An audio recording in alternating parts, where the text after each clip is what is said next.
Life Love Lessons for Women of Faith.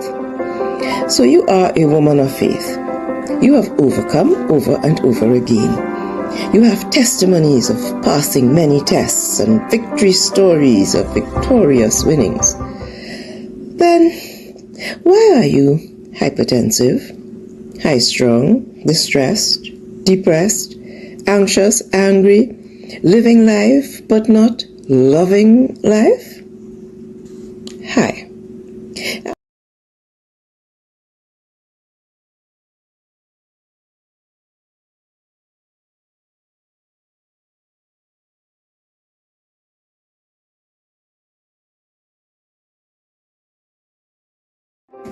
Life Love Lessons for Women of Faith. So you are a woman. Life Love Lessons for Women of Faith. So you are a woman of faith. You have overcome over and over again. You have testimonies of passing many tests and victory stories of victorious winnings. Then, why are you hypertensive, high-strung, distressed, depressed, anxious, angry, living life but not loving life? Hi, I'm Teacher Hazel. Teaching is my ministry, my career, my life's work. I too am a woman of faith. I have been through the fire, I have been through the flood. Now, my heart's desire is the love dance of God. I am inviting you to listen to Life Love Lessons and talk to me about your learnings from my teachings. Join me on Thursdays at 10 p.m. on my YouTube channel, Abundant Life Mastery at the Call. And let's talk about life love lessons as women of faith.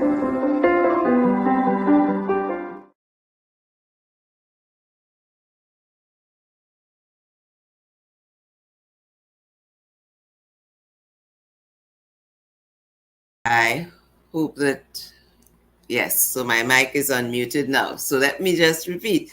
Welcome, welcome. Welcome to Life Love Lessons for Women of Faith. And men, yes, you are welcome too, because men is included in woman, even though you are spared the woe. So enjoy with us this evening. Life Love Lessons for Women of Faith. Let's begin with a prayer. The light of God surrounds us. The love of God enfolds us. The power of God protects us. The presence of God sustains us. Wherever we are, God is.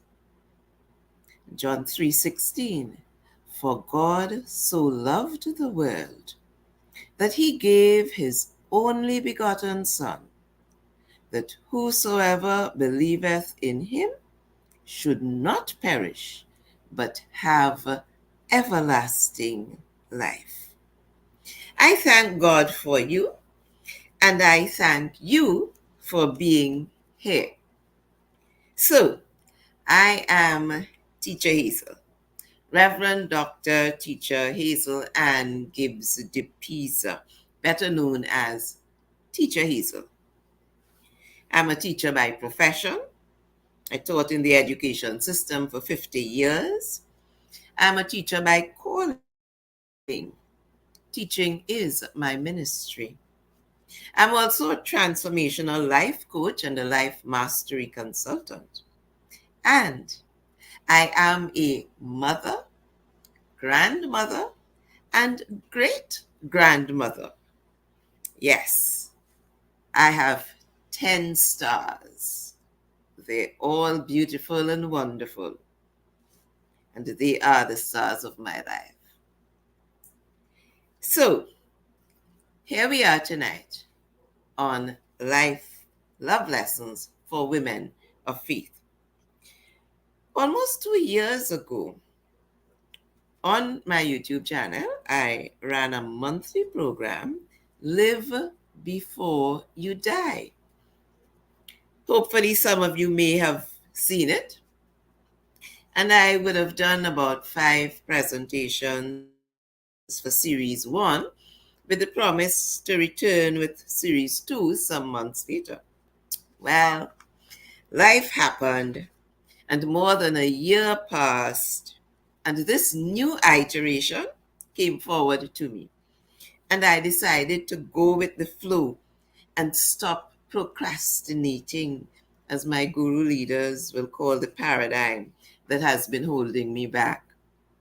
So here I am with Life Love Lessons for Women of Faith, with the main intention to encourage you, women of faith, to answer the call to your God-given purpose and access the more abundant life Christ promised you. Jesus said in John 10:10, I am come that they might have life and that they might have it more abundantly. Now, let me tell you a little bit about my journey. In my 50 years of teaching, mixed with coaching and counseling, I have noticed that too many women do not love themselves and do not love their lives. They are going through the motions, being good British citizens, keeping a stiff upper lip, smiling and pretending that all is well and that they know that the world is beautiful. Very often, late, very often too late, we remember that we had a dream, that there are things we love, that happiness is a real experience, that abundant life is our birthright, and love is our purpose. And I know we have all the history and the culture and the rules and the expectations that were pounded into us as children. But don't blame yourself and don't blame others either. It is what it is. It was what it was. But as one of my mentors says, and I quote him, the past may be an explanation for the present, but it must not be used as an excuse for the future. And that is a quotation from L. Anthony Watkins. So we need to learn some life love lessons. I would have been just around 20 when I was hoping to study psychotherapy, because for me, it was the closest field for reaching out to people about their lives and living without making them feel that they were going mad. You know, we have this stigma that whenever you have to get help, that things are bad. No. And this is where coaching comes in, because it's not about you're bad and we're making you better. It's about guiding and giving you the tools to get to the top, right? Every athlete has a coach, every singer, every performer, yes? And we need coaches in life as well, so that we can be the best that we can be. But at that time, the training was only done in universities in London. And there was no way that I could have afforded that. I tried, but there were no scholarships for that type of study. So I went to Teachers College, my second love. And in my later years, After earning my doctorate degree in education, I remembered that segment of my dream. Yes, my dream has many segments. And I started looking for ways to still make it a reality. I thought about doing the psychotherapy program still because I noticed that the need for it was even greater than before. And in my quest, I bounced into life coaching and quantum science and energy mastery, and I fell in love with the new way of guiding people to owning their birthright of abundant living. So now you have an idea, a peek at some of the paths we shall tread in life love lessons. I propose that we will spend about 45 to 50 minutes together, but certainly not more than 60 minutes, okay? And that will be at each session, each Thursday, because we'll be on, God's willing, every Thursday night at 10. I will present for about 25 minutes, 30 minutes, and then the rest of the time, we'll talk to each other using the chat. You will put your questions on the chat, and I will answer them. And please, I'm asking that the questions be focused on the lesson, okay? So not general questions all over the place. We want to focus on what we're talking about. So we begin. Lesson 1. Let us begin the series by defining and decoding the introduction. You remember the invitation to get you here? Yes, the introduction. If you were here at the beginning, you would have heard it being played, where it says, so you are a woman of faith. You have overcome over and over again. You have testimonies of passing many tests. You have victory stories of victorious winnings. Then why are you hypertensive, high strung, distressed, depressed, anxious, angry, living life but not loving life? Seems to me that if you're on the faith road, there are some things you need to be, to do, to know, and to have. So the question is, when we call ourselves, or even others, women of faith, what do we mean? You see, words have meanings, and language in use is called living language. It is very fluid. It changes, it grows, it is living. Because there are dead languages, you know. Yes, Latin is a dead language. Latin words are still used in some realms of study, particularly law and medicine, but they are fixed in their meanings. And there's no community of people who still speak the language. So it's not in use, it's not growing, it's not changing. It is dead. Language that is in use in communities of people is living language. It grows, it changes. But, there's a but. But, while the language is growing and changing, the community of people using the language must agree on the meanings of the words in the language. Perhaps in one of these days we may go deeper into language use and understand some things about the language that we use, about the Creole and you know why it's not English and all of that. Yes, I love dealing with language and linguistics. So words have meaning, and meaning is divided into denotation and connotation. So the word woman denotes or refers to the female of the species of animal called human or mankind or even man. And the word faith denotes or refers to a strong affirmative belief in something or someone.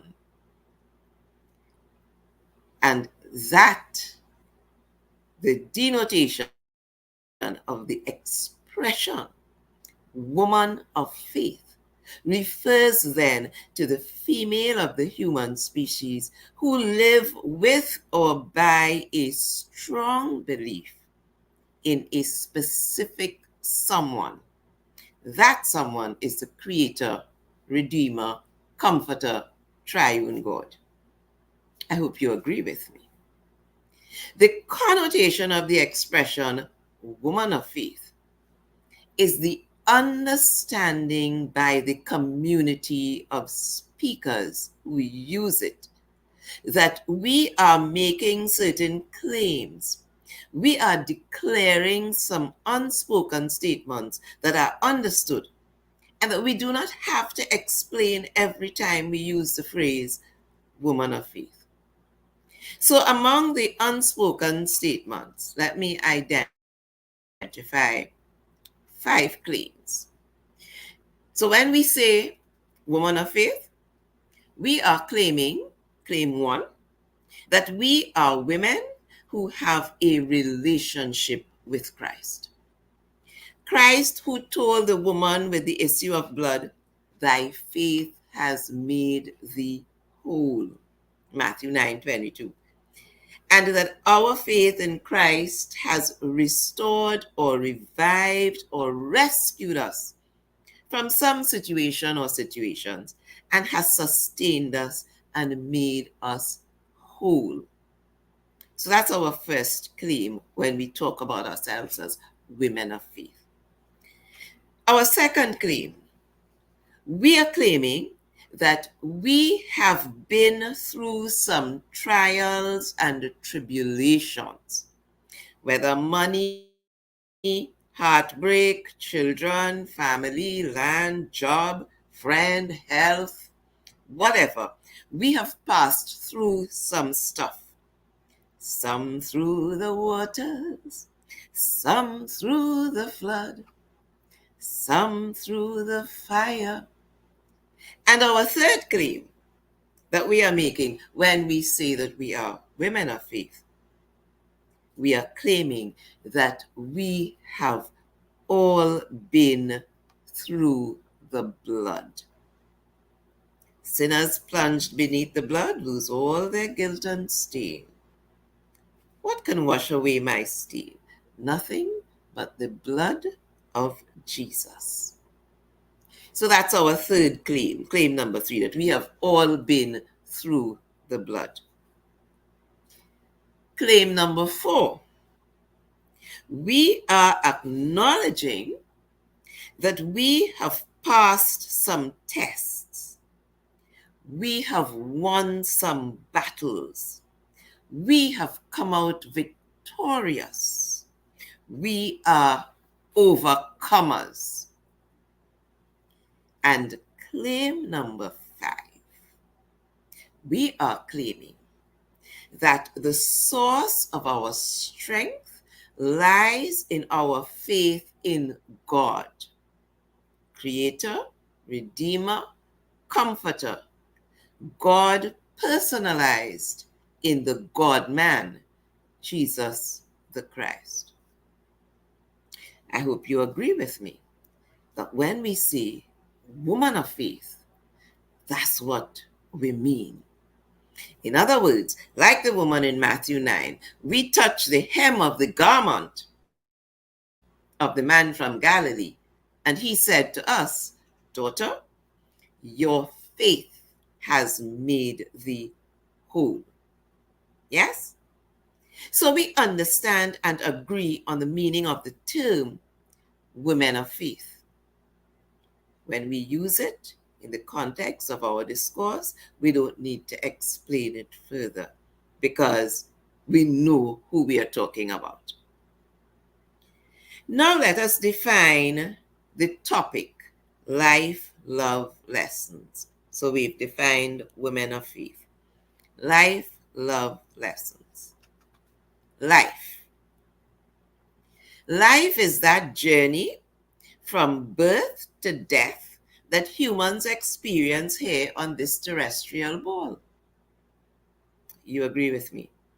At a defined point in time, which we call birth, spirit lands on this earth plane in an earth suit, a suit designed for living on the earth called a body. Spirit spends a defined length of time experiencing life on earth. And at the end of the journey called life, spirit takes off the bodysuit and leaves the earth plane and the earth experience at a defined point in time, which we all call death. So, we are spiritual beings sojourning on earth, having a human or physical experience. And as spirit, we need to understand our true self. We are spiritual beings.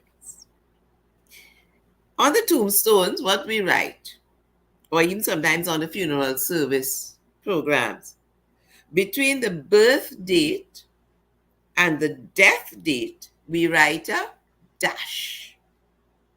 And that dash represents the life lived from the beginning point, birth, to the end point, death, here on the earth plane, the terrestrial ball.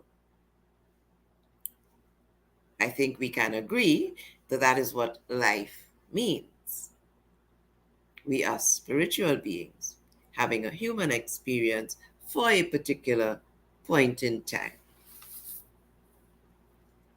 So it's life, love, lessons. We know what lessons are, right? Something to be learned or studied. So it may be a part of a book, it may be an exercise, it may be a section into which a course of study is divided. Yes? So we plan to learn some lessons. And I know some of you are already thinking, what she thinks is she going to teach me as if I didn't know? Wait, hold on. Learning is not just about new information and new content. Okay?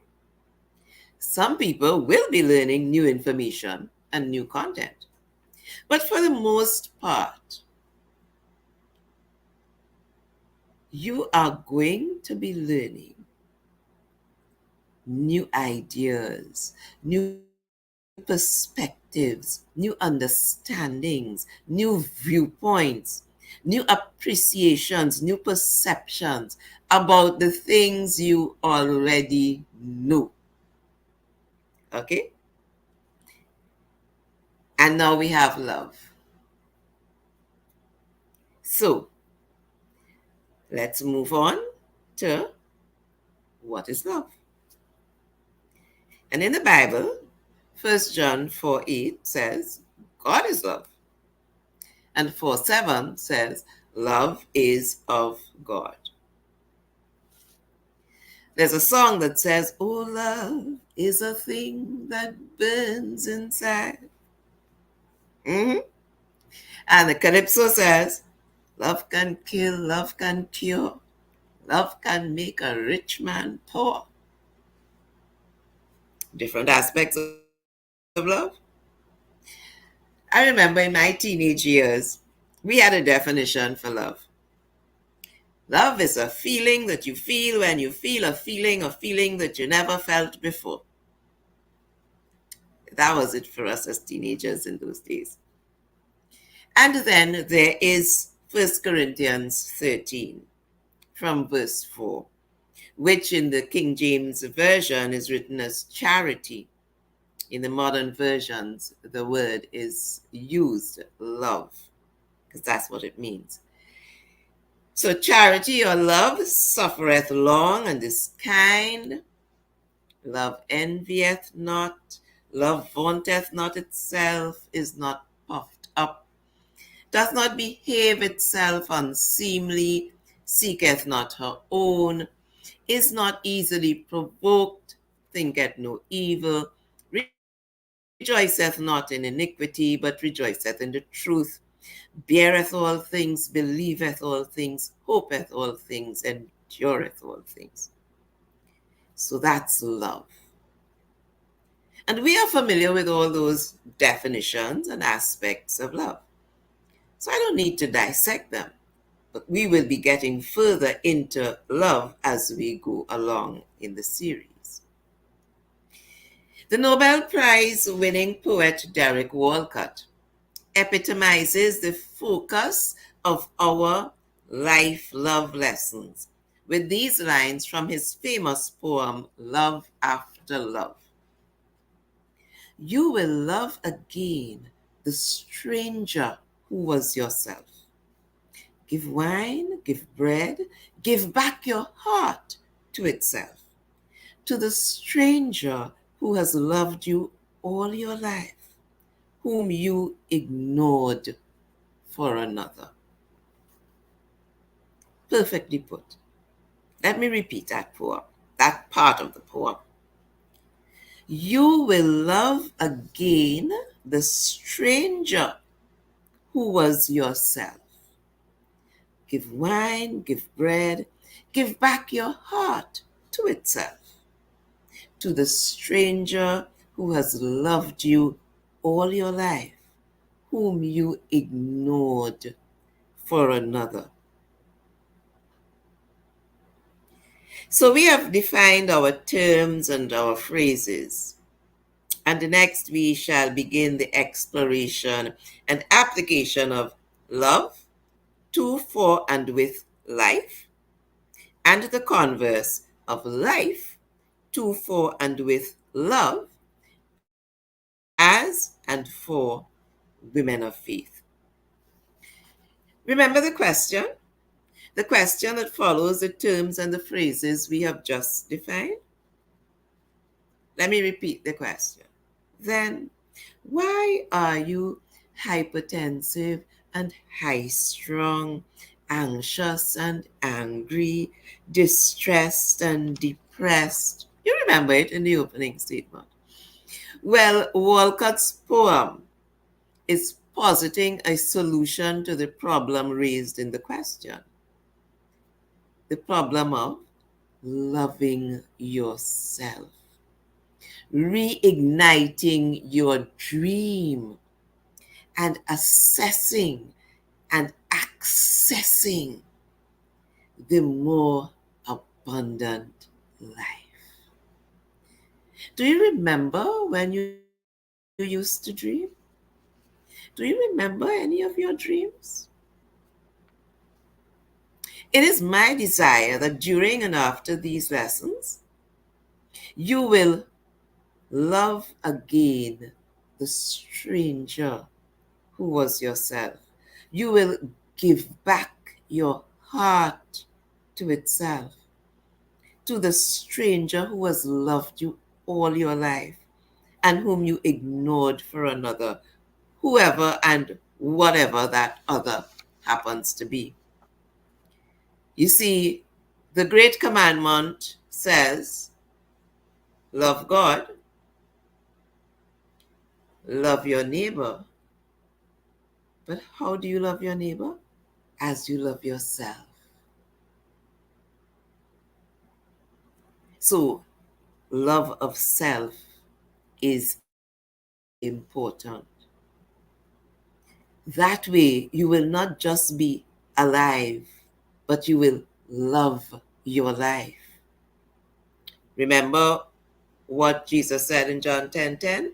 I am come that they may have life and that they may have it more abundantly. So you need to recognize this, right?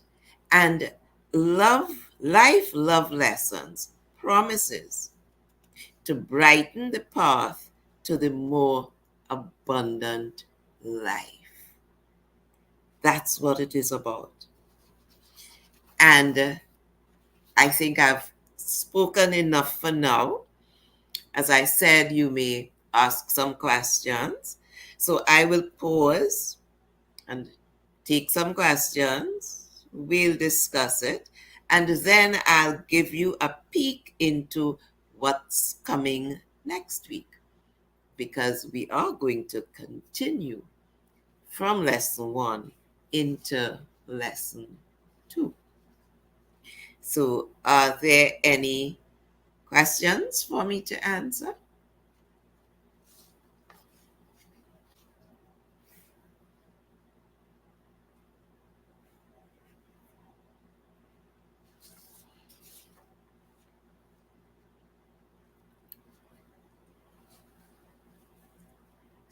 So we are in the question segment, and no one has answered questions for me.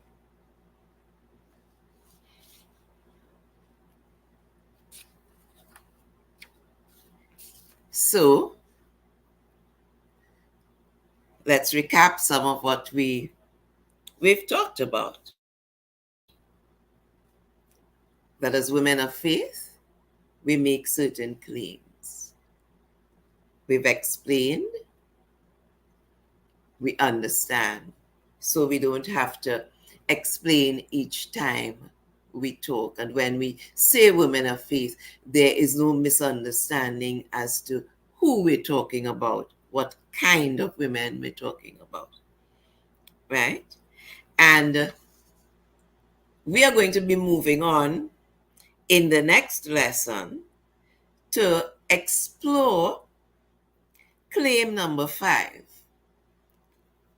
As women of faith, we claim that the source of our strength lies in our faith in God, Creator, Redeemer, and Sustainer. So we're going to be looking at faith from various points of view. What is required and what do we think it is? We're going to be looking at source. We claim that the source of our strength lies in our faith in God. So we are going to be looking at source. We're going to be looking at the real you. Remember, we spoke about a spiritual being putting on an earth suit to spend some time on earth, to have an earth experience, a human physical experience. And it's important that we understand that it's a spiritual being having a human experience, because we've been taught that we are human beings.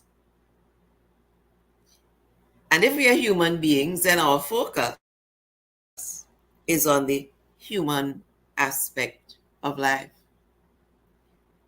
But if we are spiritual beings, then our focus is on the spiritual aspect of life. So the spirit is the more important thing. That's where the focus is. That's what's most important. If we are just physical human beings, then the spirit comes after, in second place. And I see we have a question. How can a woman love herself better? And that is exactly what we are going to be dealing with. Because in order for a woman to love herself better, she has to understand the effect. Remember the quotation that the past is an explanation for the present. But we cannot take the past, or we ought not to take the past and make it an excuse for the future. So at some point in time, we have to come to terms with what the past was, where we are now and what we want for our future. As children, we had dreams, and we loved to dream, and we loved ourselves. There's no baby that is born that doesn't love him or herself. I mean, they suck their finger, they suck their toe, they pull all parts because they're getting to know this person, right? And they love with themselves, cry when they want to, laugh when they want to, fall down, etc. But as we grow, that love that we have for ourselves is broken by our acculturation. It's broken by some of the rules and some of the expectations that are placed upon us. And therefore, we lose connection. We lose connection with loving ourselves, and we lose that direct connection that we have with the source of our strength. Because remember, spiritual being come down, earth suit, just as when the men want to go on the moon, they put on a moon suit in order to be able to function there. Spirit puts on a earth suit to function here, right? And we are beaten into a place where we don't love ourselves because either we too fat, we too thin, we too tall, we too black, we too fair, all kinds of things, right? My nose too big, and some women get to the point where they try to change their everything about themselves because apparently they feel that God made a mistake somewhere. He didn't know what he was doing. He didn't fix the mold properly, and so that we have to come to an understanding of who we really are, our true selves, our connection with our source, and therefore how we proceed to reignite our dreams, right? How we proceed to love again that stranger that was ourselves, that we were ignoring because we got caught up in the human side of the story.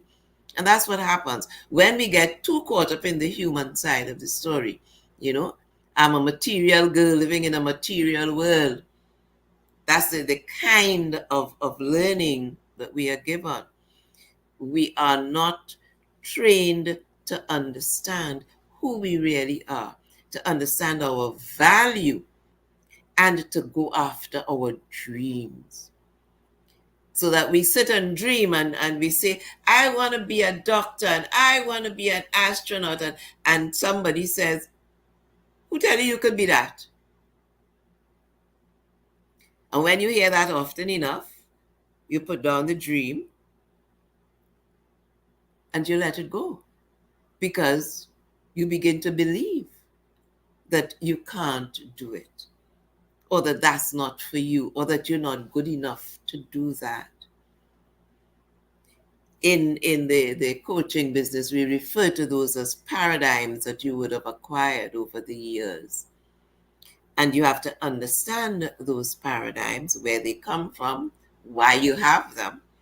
And once you understand that and you learn the lessons that will take you through to loving yourself again.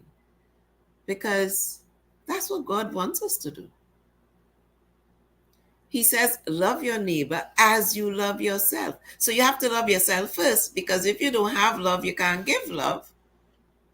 So if you're telling your neighbor you love them, or anybody for that matter, but you don't love yourself, then what you're giving is not love, because you don't have it.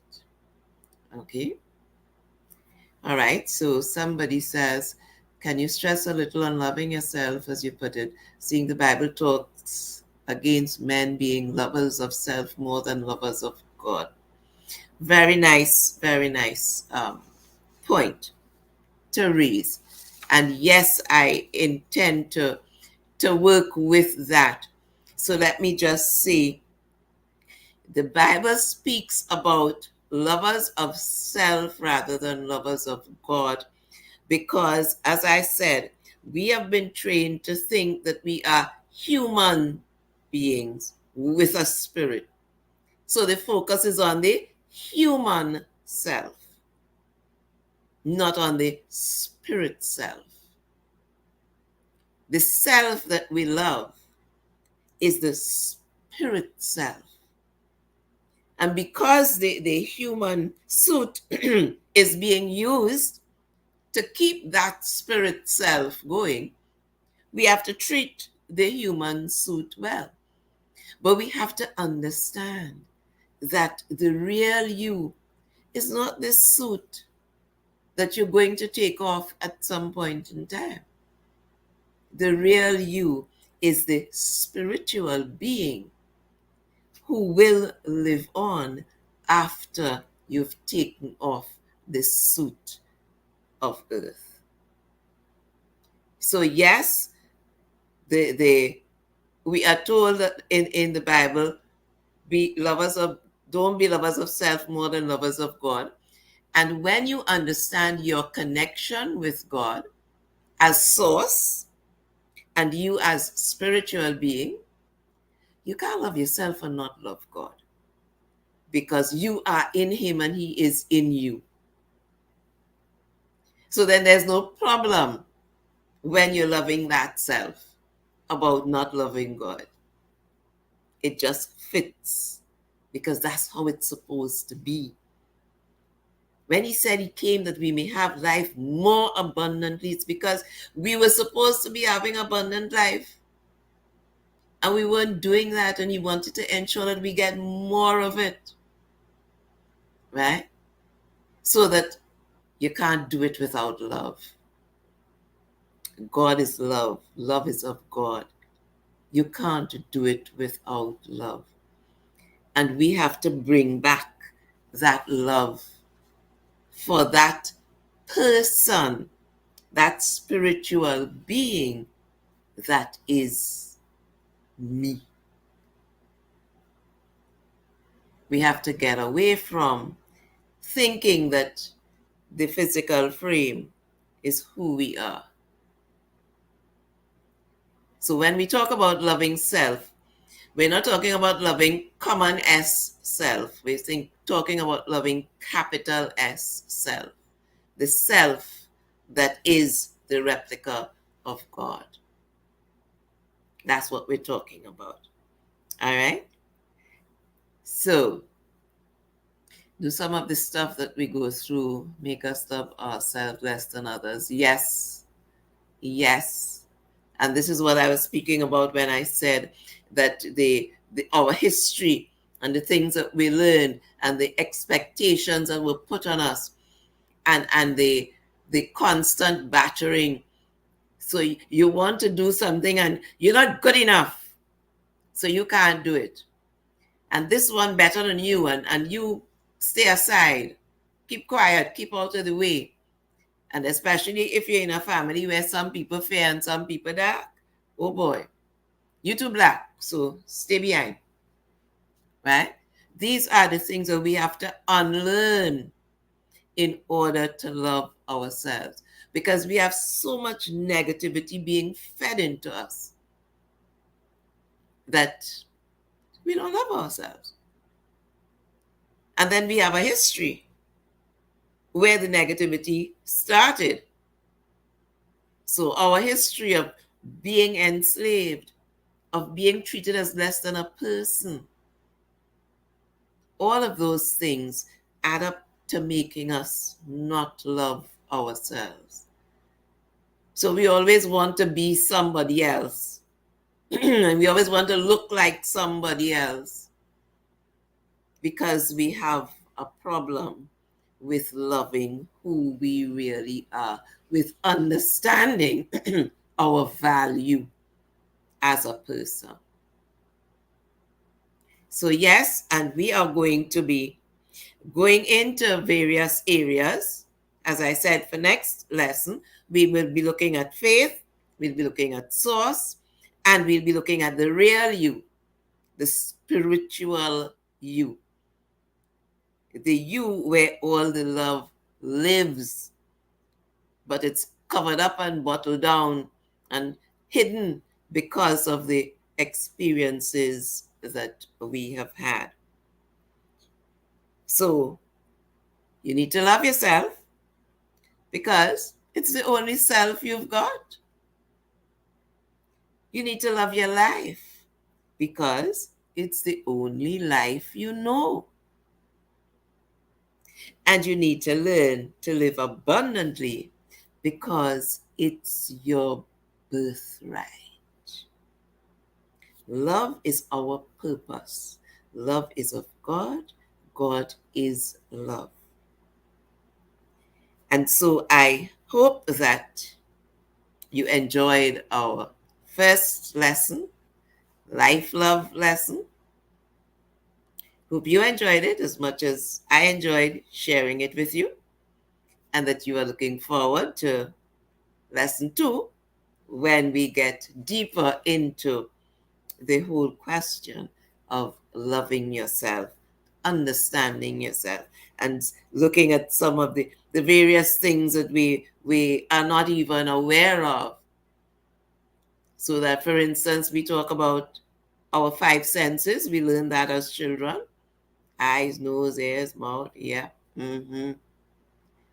But they don't teach us about our super senses.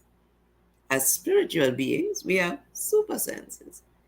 So we're going to be learning about those things as we go along. So I want to say to you, if there are no other questions or comments coming up, I want to say thank you. So our corrective methods is in our mental capacity. Yes, mental and spiritual. Mental and spiritual. That's where we have to work, because that's where the damage is done. So that's where we have to work. It is said that what a man becomes is a result of what he was when he was a child. How can we teach our children to understand these things as being spirit? Beautiful, beautiful, beautiful. What we are learning, remember I said that too late we learn? What we are learning now, those of us late in life, are things that we should have been taught when we were small. And it is my hope that when word gets out and people learn to love themselves, that they will teach their children to love themselves, that they will love their children and teach their children in love.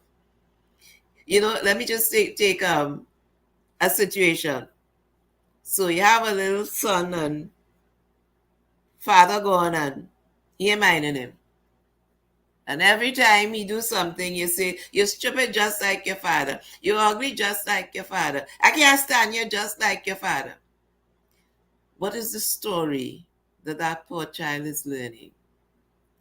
That he ain't good.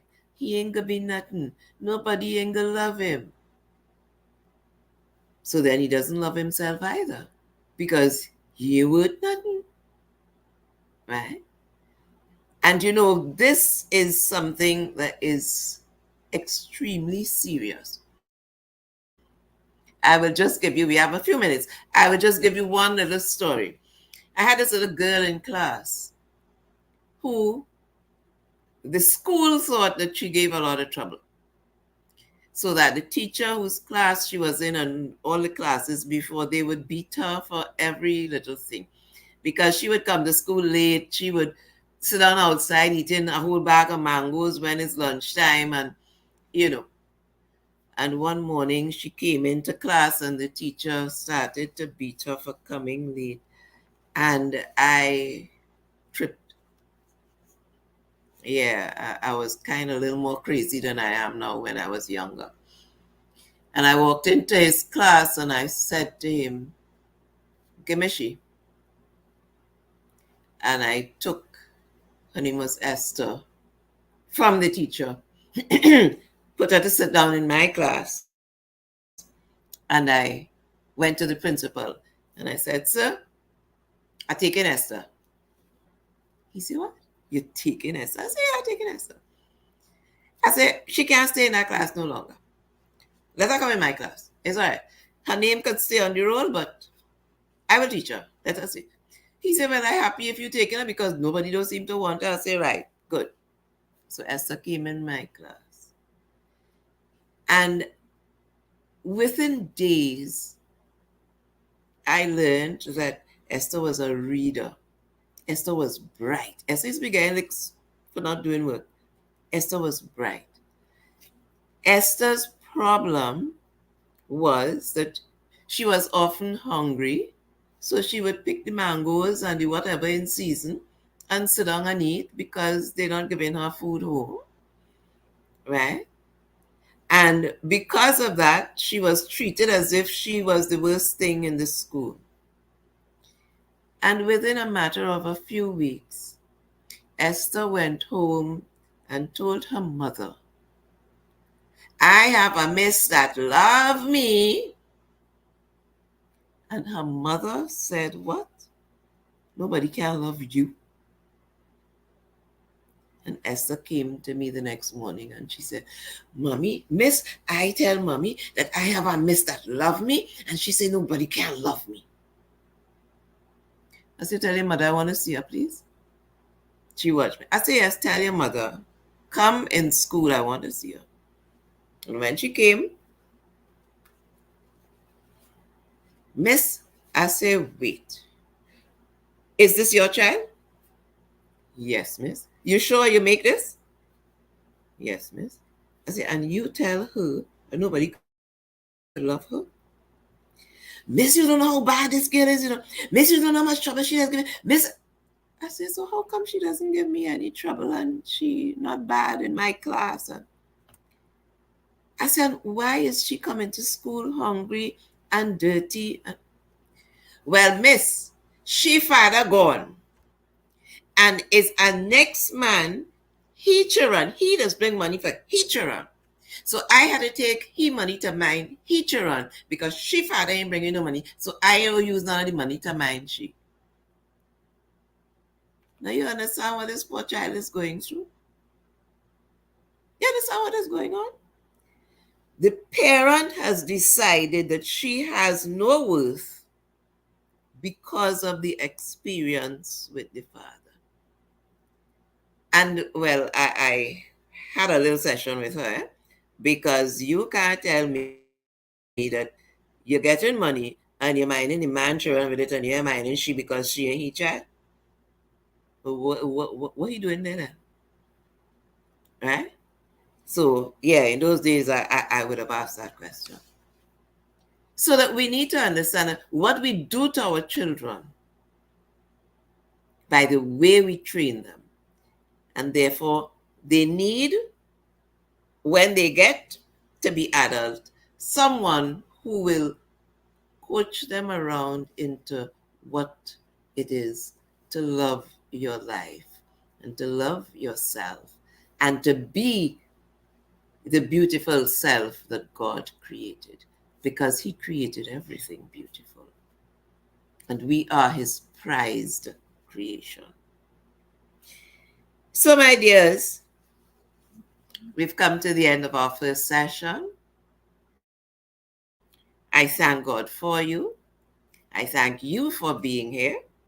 I pray that God will bless you, that you will have sweet dreams tonight, and that we'll meet again next Thursday, same time, same place, to continue the lessons about love and life for women of faith. God bless you.